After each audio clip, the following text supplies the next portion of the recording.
안녕하세요. 신우가 제 폰을 던져서 액정을 깨뜨린 바람에 뜻밖의 2억을 벌게 된 이야기 궁금하시죠? 그럼 시작할게요. 저보다 2살 어린 손 아래 신우와 저는 결혼 초반 때까지 정말 친했습니다. 나이도 엇비슷하고 서로 웃음 코드도 잘 맞았거든요. 그리고 서로 선 지켜가며 잘 지냈어요. 초반에는 말이에요. 게다가 제 남편도 은행원이고 신우의 예비 신랑도 지점만 다른 같은 은행원이라 우린 공통 주제도 참 많았죠. 결혼도 저희 부부는 굉장히 수월하게 한 편이라 양가 트러블 한 번 없이 스무스하게 진행되었기에 신우랑 얼굴 붉힐 일도 전혀 없었어요. 그래서 그렇게 만나게 된 신우가 뒤늦게 만난 쿵짝 잘 맞는 친구 같았습니다. 그런 신우와 사이가 안 좋아지기 시작한 건 신우가 파혼한 이후였습니다. 신우의 예빈 신랑이 같은 회사 여직원과 바람이 난 걸 제 남편이 건너 사람들에게 듣게 된 겁니다. 남편이 그 소식을 듣자마자 불같이 화를 내며 예비 신랑 지점에 찾아가 소위 비 오는 날 먼지가 날 만큼 그놈을 흠씬 두드려 패줬고 그렇게 예비 신우의 결혼은 쪽나버렸어요. 어찌 보면 조상신이 도와준 거나 마찬가지죠.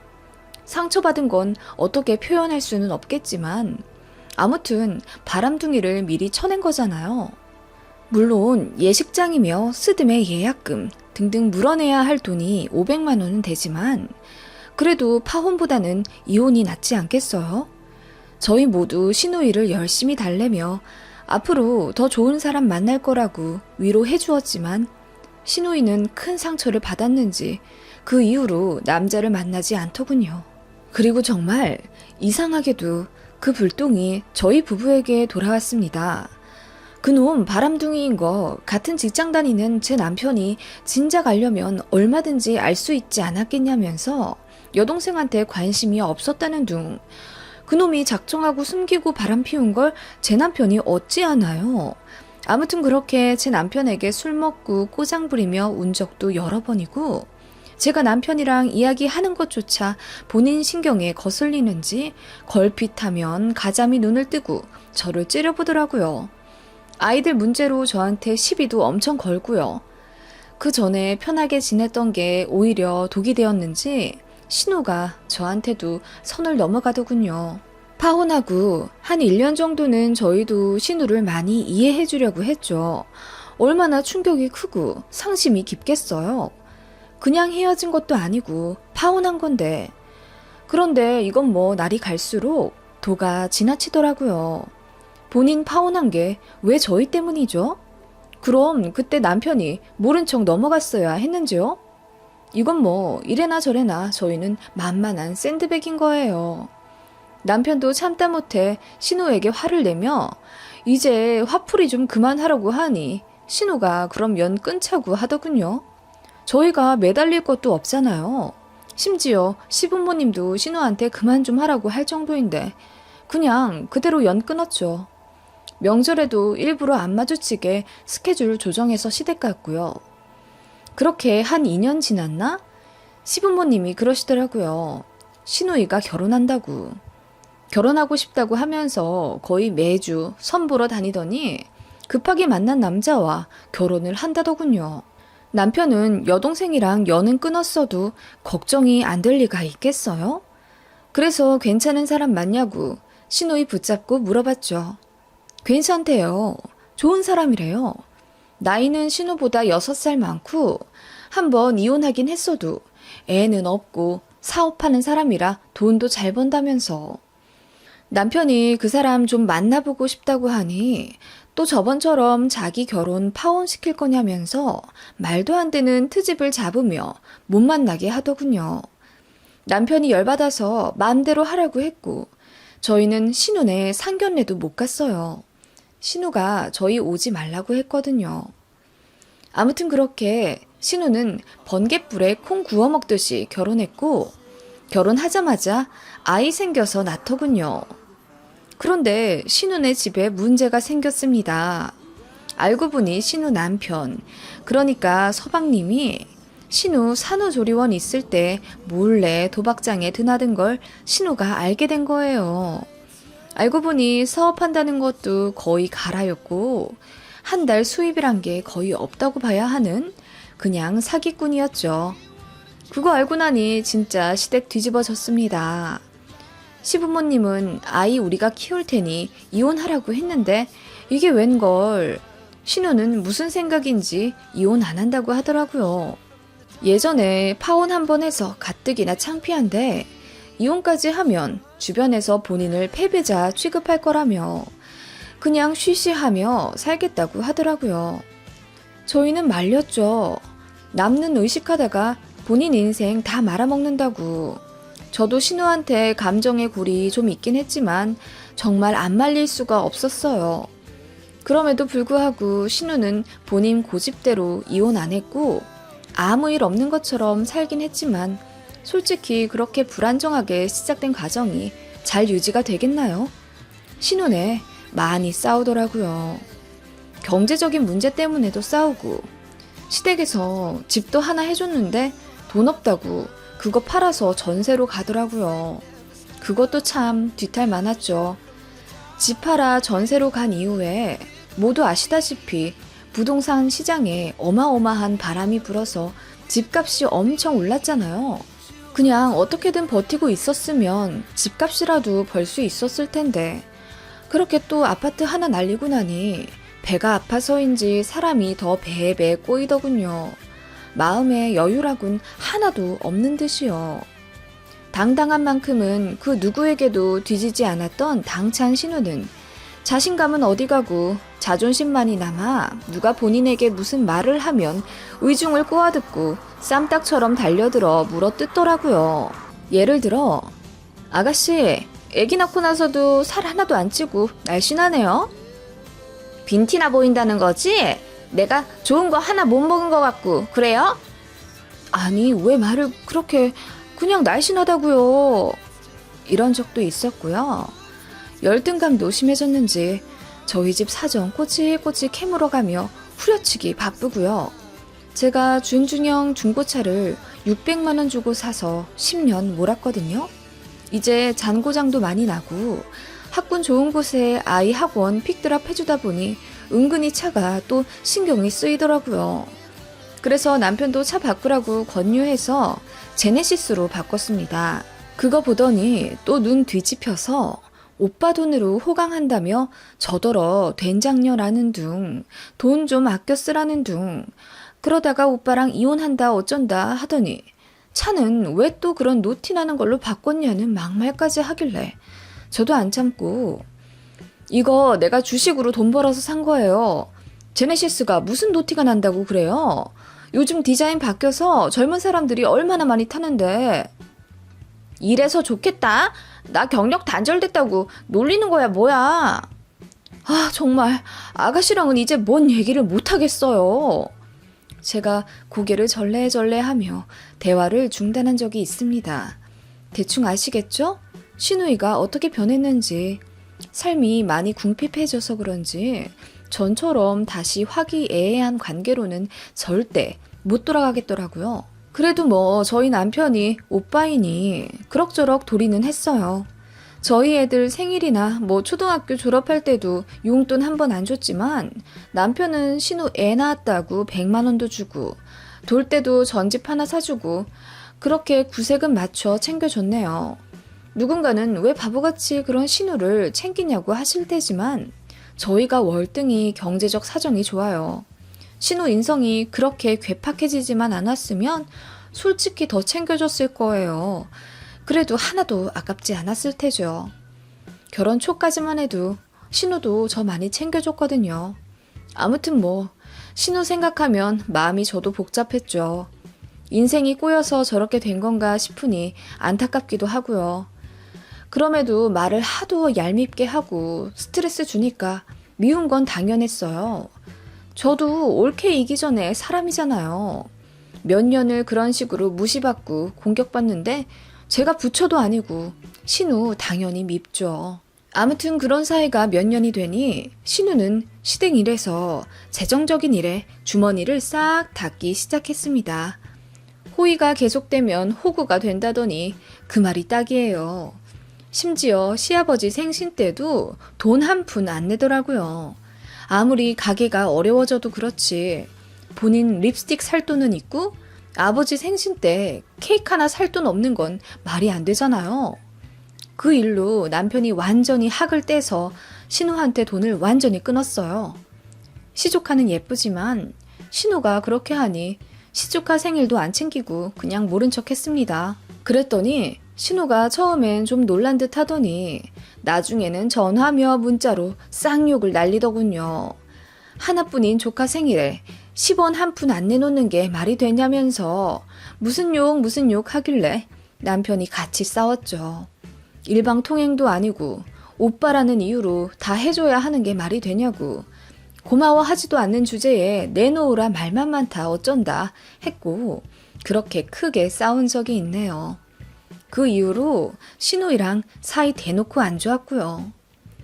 시조카도 그렇고 저희 애들도 그렇고 워낙 할머니 할아버지를 좋아해서 명절에 시댁에 가야 했는데 신우이는 그때마다 정말 저를 대놓고 못살게 굴더라고요. 일부러 밀치고 지나가거나 아닌 척 욕하고 진짜 유치했습니다. 시부모님도 그거 다 알고 신우이를 엄청 혼냈지만 무슨 사춘기 소녀 마냥 신우이는 더 어긋나기만 했어요. 그러다 시어머님 고이연 때 일이 터졌습니다. 그날 평일 점심에 저희네가 고급 호텔을 빌려 일가 친척들 15분 정도 모셔서 식사를 대접했습니다. 모두 기분 좋아했던 그야말로 잔칫날이었습니다. 그때 한쪽 구석에서 표정 잔뜩 구기며 술만 퍼제끼던 신우이가 그 좋은 날 좋은 자리에서 부부싸움을 하더라고요. 애들 고모부가 에이씨 하고 소리를 지르며 문을 열고 빠져나갔고 순식간에 분위기는 싸해졌습니다. 신우이도 자리를 파하고 싶은 모양이던데 어머님 생신이니 그냥 참는 것 같더라고요. 그러다가 저희도 다른 친척분들이랑 한잔하며 인사하고 분위기 띄우고 있는데 갑자기 신우가 저를 탁 치며 얘기 좀 하자더군요. 당황스럽지만 보는 눈들도 많기에 일단 구석으로 갔더니 신우가 이러더군요. 올케, 요즘도 주식해? 그럼요. 요즘도 하죠, 당연히. 그렇습니다. 저는 전업 투자자예요. 결혼 전부터 했었던 주식인데 제가 생각보다 승률이 높더라고요. 재무제표 보는 눈도 있는지 기업도 잘 고르는 것 같고 무엇보다 그래프를 잘 봤습니다. 운이 8할이 나는 주식장에서 저는 단돈 3천만 원 굴려서 월 500만 원씩 벌었어요. 남편보다 많이 벌기도 했죠. 사실 그래서 저희 집이 좀 여유가 되는 거예요. 남편도 남편이지만 제가 많이 법니다. 신우도 그걸 알아요. 제가 한 달에 얼마 버는지 잘 알았는데 솔직히 저 그때보다 돈 훨씬 많이 벌기 시작했었거든요. 남편이 이제 돈 많이 모았으니 투자금을 좀 과감하게 하자고 해서 저도 동의하고 시드를 3천에서 5천만 원으로 늘렸어요.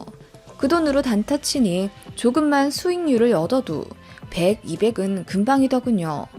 뭐 이럴 때도 당연히 있긴 했지만요. 아무튼 저는 그렇게 15년째 주식을 하고 있었습니다. 올케가 또 조르더군요. 종목 하나만 알려달라고. 항시 거절하다가 못 이기고 기업을 몇 개 알려준 적은 있는데 올케가 들어가고 나오는 타이밍을 매번 놓쳐요.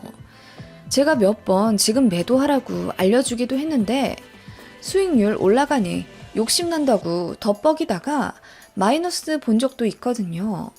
그런 식으로 제 말을 안 듣고 본인 맘대로 하니 어떻게 수익이 나겠어요. 그래서 저도 그 다음부터는 거절하며 안 알려줬었죠. 아무튼 자기 남편이 또 사고를 친 것 같은데 자기라도 돈을 벌어야겠으니 다시 주식을 시작하게 저더러 종목을 제발 알려달라는 겁니다. 그런데 부탁하는 사람의 태도가 영 아닌 거죠. 좀 알려줘요. 같이 좀 먹고 살자고요. 저번처럼 혼자 먹고 나오지 말고 저한테도 딱 언제 나와야 한다고 정확하게 좀 말해줘요. 뭐라고요? 내가 떠먹여줘도 그 숟가락 걷어차버린 게 누군데요? 그래놓고 나한테 책임지라고 화냈죠? 싫어요. 그때 안 알려준다고 하니 알겠다고 했잖아요. 그리고 지금 이 태도 뭐예요? 나한테 정보 맡겨놨어요? 제가 냉담하게 대답하자 신우이가 얼굴이 울그락불그락하며 혼자 열받아 어쩔 줄을 모르더라고요. 숙여 들어오긴 싫고 돈은 벌고 싶고 아주 미치겠는 모양이더군요. 그러더니 제 폰을 좀 달라더라고요. 어플 들어가서 제가 지금 어디에 넣고 있는지 확인을 좀 해야겠대요. 황당했죠. 절대 안 된다고 하니 급기야 억지로 빼앗아가려는 거예요. 저희의 티격태격 말싸움은 급기야 몸싸움으로 벌어졌고 뒤늦게 멀리서 시부모님이랑 남편이 달려왔지만 신우이의 폭주는 거기서 터져버렸습니다. 아유 신경질나. 그래 혼자 잘 먹고 잘 살아라 니네. 하더니 제 폰을 빼앗아 그야말로 내동댕이 쳐버리는 거 있죠. 순식간에 시어머님 생신 파티가 아수라장이 되었고 신우는 술 냄새 폴폴 풍기며 그대로 자리에 주저앉더라고요. 뒤늦게 제 폰을 잡아드니 액정이 완전히 나가서 뭘 눌러도 잘 되지도 않더라고요. 황당함도 잠시. 어머님 생신 파티 끝나고 매도해야 할 종목이 있었거든요. 확신이 생겨서 남편과 거의 한 달의 깊은 상의 끝에 3억을 넣어놓은 요즘 화제가 되고 있는 그 반도체 기업이었고 여러분도 알다시피 한번 상을 쳐서 이미 수익이 20% 정도 쌓여있는 종목이었습니다. 이럴 경우 또 갑자기 하락하는 경우가 있어서 중간중간 폰 확인하면서 장 마감 전에 반드시 팔아서 마무리 지어야겠다고 계획했는데 당장 매도할 수 있는 유일한 수단인 핸드폰이 이렇게 망가져버린 거죠. 그야말로 똥줄이 탔습니다. 일단 바로 매도를 하려고 공인인증서 비번을 치는데 액정이 깨져 있으니 잘 눌러지지가 않더라고요. 비밀번호를 여러 번 틀리게 되었고 그 결과 로그인을 전혀 못하게 되었습니다. 그 난리 때문에 뒤늦게 시계를 확인하니 거의 3시가 다 되어가고 있었고 조금 있으면 장 마감에다 은행까지 영업이 끝나는데 진짜 눈앞이 캄캄하더라고요. 이러다 갑자기 하락하면 어쩌나 싶었고요. 한숨이 나더라고요. 조금 손해를 보는 한이 있더라도 그냥 어머님 생신 파티는 여기서 더 분위기 망치지 말아야겠다 싶어서 아무 내색 안 하고 뒷수습했습니다. 남편 폰으로 확인하니 아니나 다를까 장 마감 전에 엄청 내려가 있더라고요. 거의 10% 정도요. 아까 팔았어야 했는데 먹을 수 있었던 몇천만 원이 허공으로 날아갔더라고요. 뒤늦게 후회했지만 어쩔 수 없다 생각했죠. 당장 손 쓸 수가 없었으니 말이에요. 그때는 금요일이었고 이미 은행도 문을 닫은 상태였으며 저는 하필이면 노트북이 고장나서 몇 주간 핸드폰으로 매수 매도하던 날들이었습니다. 공인인증서까지 말썽이 되니 그야말로 미치겠더라고요. 제 주식은 내려가 있고 신우가 얼마나 원망이 되던지 주말 동안 그야말로 제대로 똥줄탄 상태로 있다가 월요일 은행으로 달려가 공인인증서 유효되기만을 기다렸고 바로 주식 프로그램부터 켰는데 저는 제 눈을 의심할 수밖에 없었습니다. 금요일에 떨어져 있던 제 주식이 어떤 기사를 계기로 또 한 번 상한가를 치고 있더라고요. 더 기다릴 것도 없이 그렇게 저는 뜻밖의 총 40% 이상의 수익을 먹고 바로 매도를 했습니다. 3억 넣어놨던 제 주식 계좌는 4억 8천이 되어 있더라고요. 거의 1억 8천을 번 거죠. 정말 날아갈 듯이 기뻤습니다. 만약 금요일, 그러니까 시어머니 생신 때 제 계획대로 팔았으면 이 돈 절대 못 만졌을 텐데 신우가 제 폰을 망가뜨렸기 때문에 매도를 제때 못했고 그건 저에게 큰 행운이 된 거였어요. 그때 신우에게 전화가 오더라고요. 제가 받으니 놀라면서 벌써 폰을 고쳤냐고 묻더군요. 혹시나 해서 전화해본 거라면서 미안하다고 할 줄 알았는데 신우가 한 말은 역시나였습니다. 옳게 알려주지 마요. 됐어.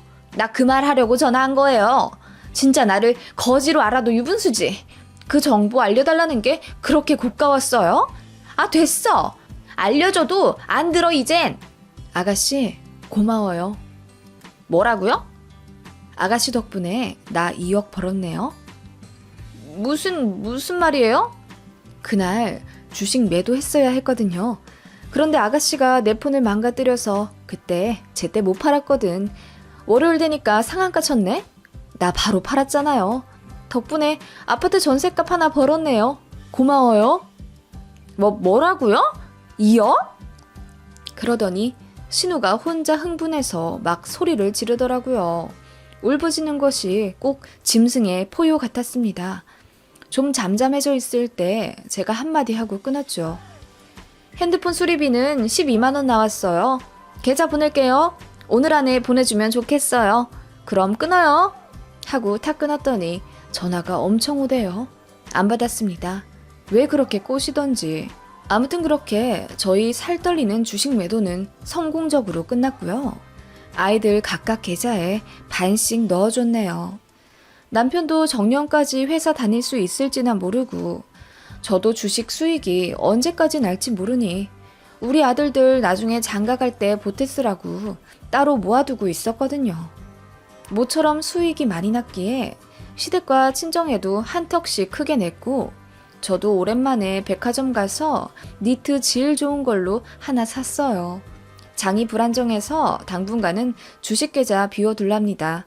말 한마디로 천냥빚도 갚는다던데 우리 신우는 왜 그걸 모를까요? 저렇게 나오니까 진짜 돈 한 푼 주기도 싫네요.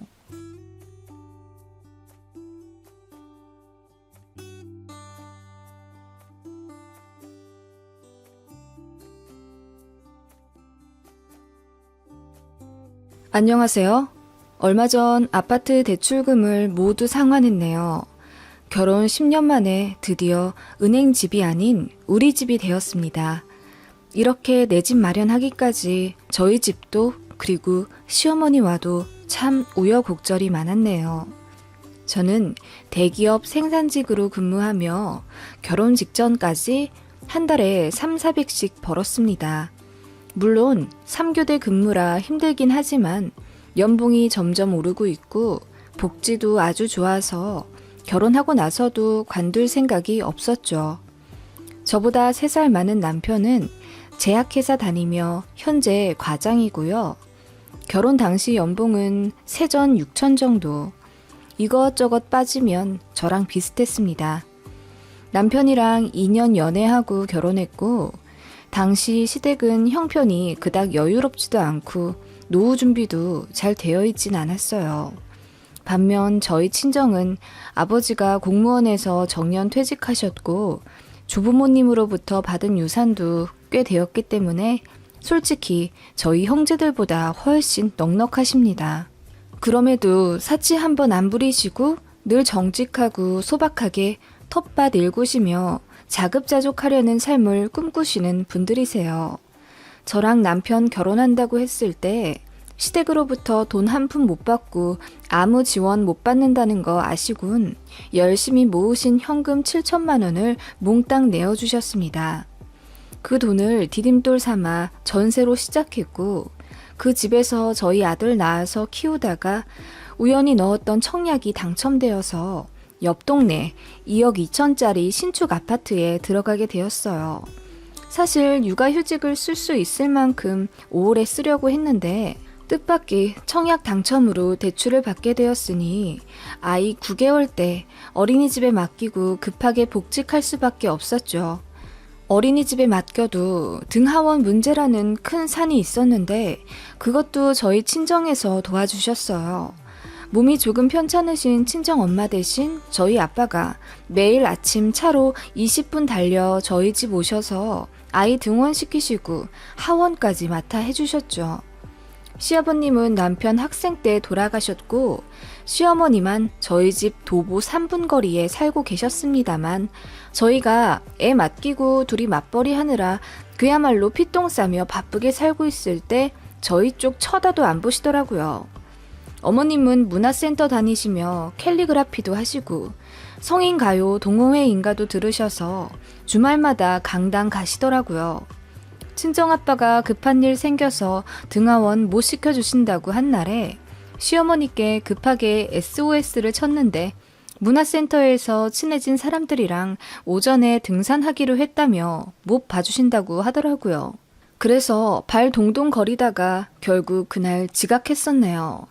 아이 3시 반에 하원만 좀 안 되냐고 했더니 그것도 안 된다고 하셔서 결국 그날 아이는 데리러 갈 사람이 없어서 저녁 8시에 하원하게 되었습니다. 깜깜한 저녁에 선생님 눈치 보며 아이 들쳐안고 오는 길에 얼마나 울었는지 모릅니다. 그때 처음으로 퇴사를 고민했었어요. 저는 3교대에 남편은 주말까지도 바쁜 사람인데 앞으로 이런 일이 더 많으면 많았지 적진 않을 것 같았고 돈 벌자고 걷지도 못하는 아이한테 몹쓸 짓 하는 것 같아서요. 시어머니에게 처음부터 기대려고 한 건 아니었지만 어머님이 결혼 초에 분명히 그러셨단 말이에요. 저희 일이 바빠서 애는 한 2, 3년 있다가 낳을까 한다 했더니 노발대발 하시며 남편 나이 더 많아지기 전에 빨리 애 낳으라고 낳기만 하면 애 봐주겠다고까지 하신 분입니다. 꼭 어머님을 철석같이 믿고 아이를 가진 건 아니었지만 솔직히 급할 때는 도움의 손길을 뻗을 수 있을 정도는 될 줄 알았습니다. 집도 가깝고요. 그치만 어머님은 아이 낳고 나서 저 친정엄마 조리받고 있을 때 집에 빈손으로 오시더니 정말 애 얼굴만 잠깐 보시고 친정엄마가 차려준 다가 먹고 일어나시더군요. 그리고 제가 애 봐달라고 할까 봐서인지 영상통화도 안 받고 아이의 발길을 당분간 끊으셨어요. 솔직히 서운하더라고요. 그래서 저희도 연락을 안 드렸더니 그제서야 손주 보고 싶다며 뜨문뜨문 놀러 오시고 비싼 옷 망가진다며 아이랑 한번 제대로 놀아주지도 않으신 채 정말 아이 재롱만 재밌게 즐기다가 가시더군요. 아무튼 그 일로 퇴사를 고민한다고 하니까 노발대발 어찌나 화를 내시던지 같이 벌어야지 요즘 세상에 외벌이가 말이 되냐면서 제가 일하기 싫어서 관둔다는 것도 아니잖아요. 솔직히 시어머니 너무 원망스럽더라고요. 잘 도와주지도 않으실 거면 차라리 애 낳아라 성화도 하지 마시지. 그래서 남편 가뜩이나 본인 어머니한테 냉하게 대했었는데 애 낳고 나서 모자 사이 더 멀어졌습니다. 처가댁에는 죄송하고 감사하다며 주말이나 시간 날 때마다 저 없이도 친정집 가서 친아들처럼 살갑게 이것저것 챙겨드리고 오더라고요. 저 몰래 뒤로 친정에 용돈도 많이 챙겨드리고요. 어느 날은 보너스 받은 거 200만 원을 몽땅 친정에 드렸더라고요. 나중에 저희 엄마한테 들어서 알게 된 거고요. 솔직히 시어머님은 입으로 구업을 쌓는 스타일이십니다. 제가 아이 낳은 지 2달도 안 되었을 때 빨리 출산휴가 끝내고 복직하라고 야단이시더군요. 남편 혼자 돈 벌게 하고 집에 앉아있으면 엉덩이 안 간지럽냐는 겁니다. 제왕절개해서 그 켈로이드 흉터가 덧나서 피고름이 나고 일주일에 한 번씩 드레싱 받으며 재수술 받을 정도인데 아직 회복도 덜 된 몸으로 일하러 나가라 등 떠미시는 게 말이 되나요? 조리원도 돈 빽들여서 갔으면 되었지. 무슨 2달째 쉬고 있냐? 요즘 여자들은 정신력이 없어서 문제야. 나 때는 애 낳고 바로 밭에 나가 일하고 공장 나가 미싱 돌리고 다 했어. 그러면서도 시부모님 시할머니 다 모셨지. 어머님, 그땐 그때고 지금은 지금이잖아요. 어머님, 조리원은 남들 2, 3주 하는 거 저도 돈 아낀다고 일주일만 있다 온 거예요. 그리고 제가 몸이 다 회복된 것도 아니고요. 회사에서 정당하게 주는 출산휴가 아직도 많이 남았는데 어머님이 왜 그러세요? 네 남편 혼자 일하면서 기저귀값 버는 게 딱해서 그렇지. 너도 아들 낳았으니 나중에 내 맘 다 알 거다. 전 죽었다 깨어나도 어머님 맘은 모를 것 같네요. 결혼하고 나서 어느 순간부터 저도 솔직히 할 말은 하게 되었기에 어머님이랑 트러블이 종종 있었습니다. 제가 보기엔 아닌 건 아니라고 말했고 어머님 뜻대로 순종적으로 굴진 않았어요. 어머님은 신혼 때 저한테 초장에 길을 잡기라도 하듯 툭하면 시댁으로 호출해서 밥 먹으러 오라고 하시군 막상 가면 장도 안 봐놓으셨습니다. 저보고 밥 차리라 이거죠. 저는 결혼 초반에는 시어머니께 정말 잘하는 며느리 되려고 노력했었고 원래 성격이 좀 싹싹한 편이라 어머님도 잘 챙겨드렸어요. 그런데 퇴근하고 나서 두세 번 그렇게 장보고 저녁 차려드리는 일을 하니까 이건 아니다 싶은 거죠. 솔직히 하루 종일 쉬고 계신 시어머니 저녁을 일하고 온 며느리가 장바구니 땀 뻘뻘 흘리며 들고 와서 차려드리는 게 말이 안 되잖아요. 남편은 처음에 무슨 상황인지 몰랐다가 나중에 알게 되고 시어머님 댁을 완전히 뒤집어 놓았죠. 다신 이렇게 며느리 부려먹으면 얼굴 안 보고 살겠다고 으름장을 놓는 바람에 시어머니가 충격 먹고 한 3개월을 연락 안 하시다가 제 임신 소식에 서로 좋게 좋게 화해했었던 일이 있었습니다. 그럼에도 불구하고 어머님의 막말은 좀처럼 수그러들지 않으시더군요. 남편이 한 번씩 그러지 좀 말라고 난리치면 살짝 잠잠하시다가 저만 있을 때 주로 그러셨어요. 결혼 전에는 그냥 무난한 시어머니상 같았는데 결혼하고 나서 어디서 무슨 소리를 들으셨는지 제 귀를 잡으려 하고 전에 없이 우리 아들 소리를 더 많이 하시더라고요. 남편은 제발 그러지 좀 말라고 하고요. 결혼 전엔 안 그러던 분이 왜 저러나 모르겠다며. 저는 처음에 어머님 하시는 말씀과 행동에 사사건건 스트레스 받았었고 그 때문에 위경련도 와서 응급실 간 적도 있습니다. 그래도 어머님은 딱히 변화가 없으셨고요.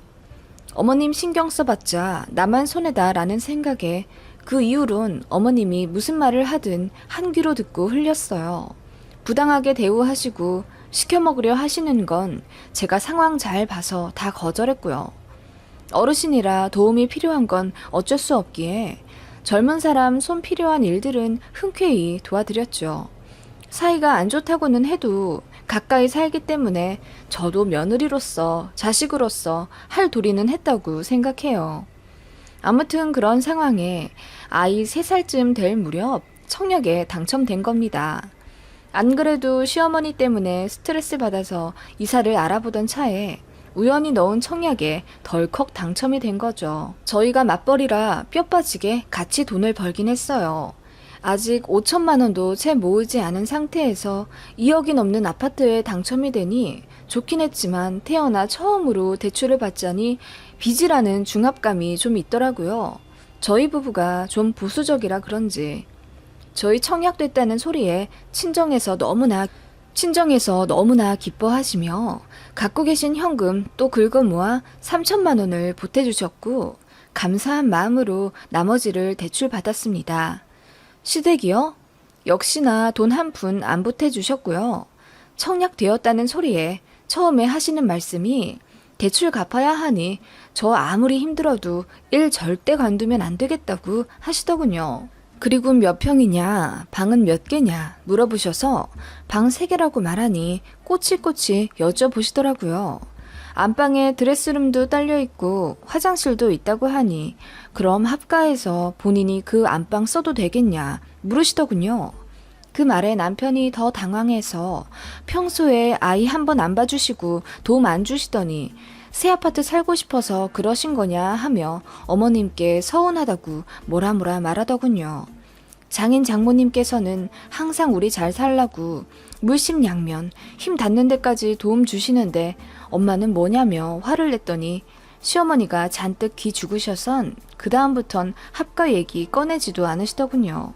그렇게 시간이 많이 지나 아파트에 입주하게 되었어요. 꿈에 그리던 새 아파트였고 아이는 많이 커서 유치원에 다니고 저는 3교대에서 낮에만 일할 수 있는 다른 부서 라인으로 바뀌게 되었습니다. 저는 친정아빠 도움 안 받아도 돼서 너무 좋더라고요. 그렇다고 해서 과업 시간이 줄어든 건 아니었고 단지 시간만 조정이 되는 거라 일이 안 빡센 건 아니었지만 제 손으로 아이 등원시키니 좋더라고요. 근데 퇴근하고 나면 진짜 파김치가 되었습니다. 너무너무 힘들었어요. 어머님은 한 달에 한 번 정도 저희 집에 오셔서 1박하고 가셨습니다. 새 아파트라서 그런지 내부도 좋고 주경도 좋다 하시며 여기 시니어 클럽, 그러니까 노인정 같은 곳이 있는데 거기 분들이랑도 친해지시더니 정말 저희 집에 거의 눌러 앉으시려고 하시는 걸 남편이 강력하게 차단해 겨우 한 달에 한 번 정도로 막았어요. 어느 날 어머님이 저희 출근 준비하시는 걸 유심히 보시더니 며칠 뒤 제게 이러시는 겁니다. 아침에 밥을 좀 제대로 해 먹으래도. 어머님, 아이 등원시키랴 저 출근 준비하랴 너무 바빠요. 아침엔 정말 무슨 정신인지 모를 정도로 바쁜데 어떻게 밥을 제대로 해 먹나요? 아니, 너 말고 우리 아들 말이야. 아침에 그렇게 일찍 나갔는데 어떻게 아침을 안 해줘? 니들 아침에 하는 거 보니까 우리 아들은 냉장고에서 약밥이랑 우유 하나 꺼내서 나가더라. 어머님, 그 약밥도 제가 퇴근하고 나서 잘 시간 아껴 손수 만든 거예요. 아이 아빠 챙긴다고 저도 좋은 거 다 넣어서 만든 거예요. 저도 일하랴, 애 챙기랴 너무 바빠요. 저 아침 안 먹는 건 못 보셨고요? 제가 뾰루퉁하게 말씀드리자 어머님이 잠시 우물쭈물 하시더니 이어 말씀하시더라고요. 네가 1시간 정도 일찍 일어나면 되잖냐. 네? 어머님, 저 7시에 퇴근해서 아이 학원에서 데리고 집에 오면 8시예요. 아이 아빠는 제때 퇴근도 못하고 저 혼자 정신없이 밥 먹이고 씻기고 공부 봐주면 10시고요. 남편이랑 같이 집안일 하고 나면 11시, 12시인데 어머님, 저는 아침에 눈 뜨고 나서부터 단 1분도 못 쉬고 전력 질주하다 나가 떨어져서 잠들어요.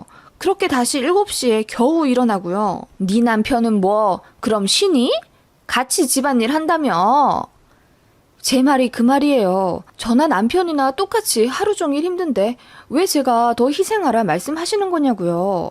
누가 더 힘들다 잴 수 없을 만큼 저도 충분히 고생하며 살고 있어요. 제 말에 어머님은 더는 할 말 없으신지 그냥 쩝 소리만 내시다가 이어 말씀하시더라고요. 그래도 네가 여잔데 집안일 더 하는 것도 맞고 네 남편 아침 차려주는 것도 맞다. 밤에 남편 집안일 시키지 말고 그냥 재워. 네가 더 해야지. 그래야 남편이 푹 자서 사회생활 잘하지. 어머님, 저는 사회생활 안 하나요? 저도 낮에 정신 똑바로 차리고 이래야 하는 사람이에요. 어머님 진짜 너무하시네요. 제가 언성을 높이자 어머님은 더 소리를 지르시대요.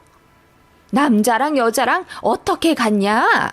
좌우지간 네가 1시간 늦게 자고 1시간 일찍 일어나서 우리 아들, 아니 네 남편 좀 챙겨. 어머님의 막무가내 말씀에 저는 어안이 벙벙해서 그만 헛웃음이 났고 말이 안 통하는 시어머님이랑 더 이야기하고 싶지 않아졌습니다. 어머님은 집에 가셨고 저는 남편 퇴근하자마자 시어머님이 하신 말씀을 그대로 전달했죠. 어머님이 내가 당신보다 1시간 더 늦게 자고 1시간 더 일찍 일어나라 하시는데 당신 어떻게 생각해? 당신도 그렇게 생각해? 그 말에 남편이 못 믿겠다는 듯 헛웃음을 치더니 뭐? 그러다 당신 죽어. 아님 내가 이혼당하거나. 엄마는 아무래도 날 호래비 만들 생각이신가 봐. 하며 농담을 했고 제가 장난 아니고 어머님이 정말로 그렇게 말씀하셨다고 자세히 말하니까 얼굴이 울그락불그락 되어선 이젠 더는 못 참겠다고 하더군요. 그 자리에서 남편이 시어머님께 스피커폰으로 전화를 걸었고 시어머님이 전화를 받자 남편이 언성 높여 말했습니다. 엄마, 와이프한테 1시간 늦게 자고 1시간 일찍 일어나서 내 밥 해주라고 했다는 게 사실이야? 그래, 바보 등신 같은 놈.